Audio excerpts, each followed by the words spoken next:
The next release of EasyBallistics will have a new function called CalculateAimDirection. This is intended for AI to be able to calculate in which direction it needs to shoot in order to hit some specified location. As you can see here, it is able to deal with ballistic drop as well as with moving targets. The usage is very simple. It's just a single node. You call it from EasyBallistics, and the parameters are the type of the bullet, the target location, which is of course where you want it to hit.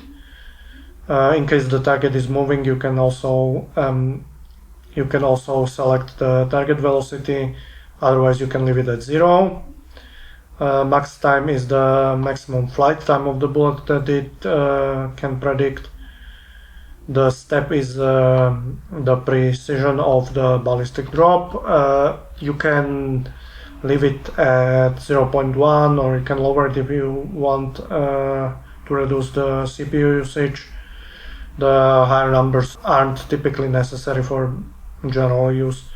The number of iterations is the number of corrections it will attempt before it returns the aiming solution. So typically more iterations is more accurate, but a higher number than 4 is very rarely needed. And it only has 2 outputs. That's the aim direction, which is of course the resulting direction, or the direction that you would have to aim in order to hit the target. And the error is the amount of correction that was applied in final iteration. So this is a good prediction of if you need more iterations or less iterations. It's the distance in Unreal units. So typically, unless the error is as big as your target, you don't need more iterations. And of course, you can set the aiming direction of your actor from this aim direction. You can convert it into rotator. And that's really all it does.